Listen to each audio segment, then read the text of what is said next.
Olá, gente, tudo bem? Espero que estejam todos bem, ok? Eu sou a professora Glacelma Borges, estou de volta aqui com vocês para trabalhar com a disciplina de Língua Portuguesa 1, que é a nossa gramática, e hoje nós daremos continuidade ao conteúdo que estamos trabalhando acerca das variedades linguísticas e da linguagem formal e informal, ok? Então, daremos início a partir de agora à nossa aula de hoje. Sobre a linguagem formal e informal, né? Só ratificando, só confirmando o que nós já estamos trabalhando, certo? Com mais algumas informações. Você já deve ter observado que existe uma grande diferença entre a língua que falamos em nosso dia a dia e a língua presente na nossa gramática, não é mesmo? Muitas vezes as pessoas, né, os alunos, até mesmo os professores, eles sentem uma certa dificuldade de se adaptar à gramática padrão, né, essa gramática que nós estudamos na escola. Por quê? Porque são mais cheias de regras, né, você tem que aprender o modo como escrever adequadamente. Então, tudo requer certas regras que muitas vezes nós não conseguimos observar com clareza, certo? Mas isso tudo depende da nossa dedicação, dos nossos estudos, certo? A insistência é o caminho para a gente aprender, ok? Só que, como aqui no texto diz, nós não dependemos somente dessa gramática padrão, né? Nós temos outros contextos em que trabalhamos a linguagem do nosso dia a dia, que é uma linguagem mais livre, que também é chamada de linguagem coloquial ou informal. Por que será que esse fenômeno acontece? Porque nós falantes acabamos inventando um jeito menos formal de nos comunicar. E aí nós iremos entender por quê. É sobre esse assunto que iremos trabalhar. Norma culta, que é a nossa gramática, em contraposição com as variações linguísticas, que são as formas de cada comunidade, de cada falante, interagir e se fazer compreender, certo? A linguagem verbal, né, que são as palavras, certamente é a forma de expressão mais eficaz, aquela que conecta pessoas e permite que elas se entendam.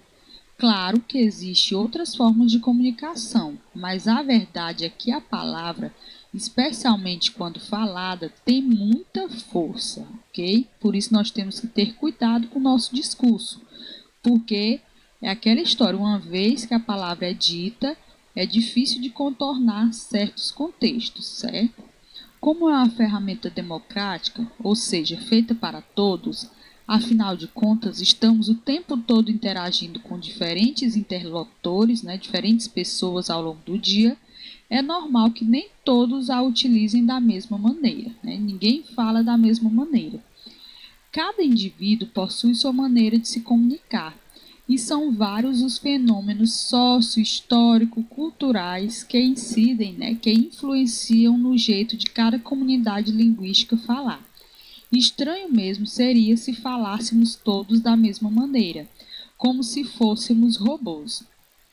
Por exemplo, em uma mesma comunidade, né, em um mesmo contexto, nós podemos ter diversas falas. Por exemplo, dentro do nosso círculo familiar, dentro da nossa casa, nós nos comunicamos de uma maneira mais livre. Já um médico no hospital, ele tem uma forma de se comunicar de acordo com a medicina, certo? Tem falas de acordo com a medicina, que nós chamamos de jargões, né, que são palavras próprias da profissão. No direito também, né, quem é advogado, quem é da área do direito, eles têm uma maneira de se comunicar também própria deles, né, mais formal impossível, ok?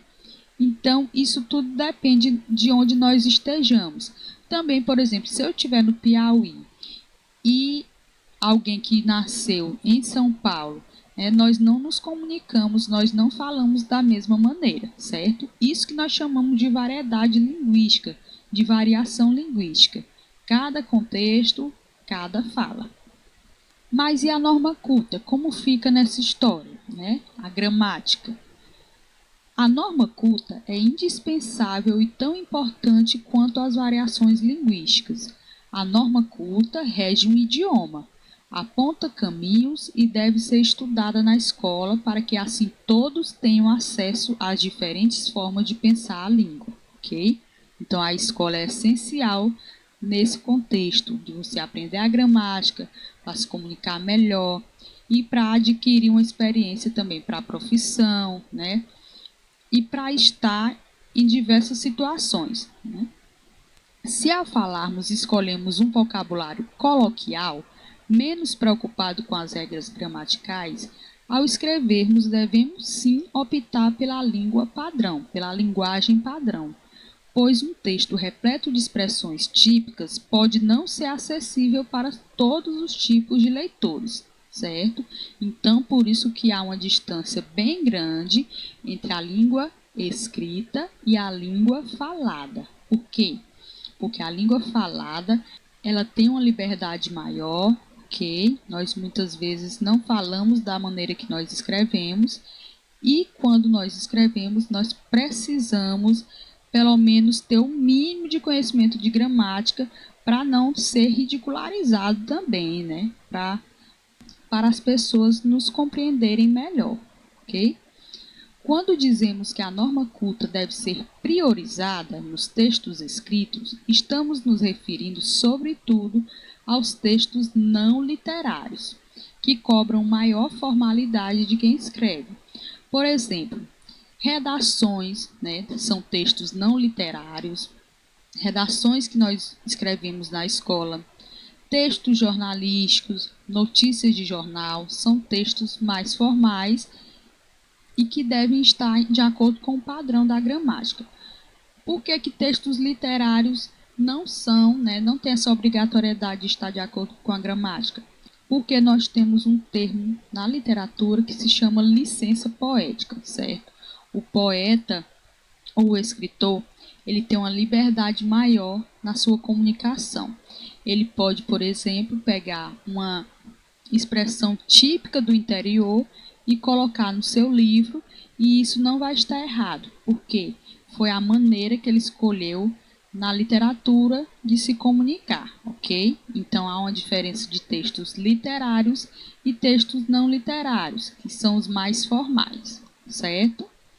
Então, com esses esclarecimentos acerca da linguagem formal e da linguagem informal, nós finalizamos a aula de hoje, tá? Então, até a próxima aula.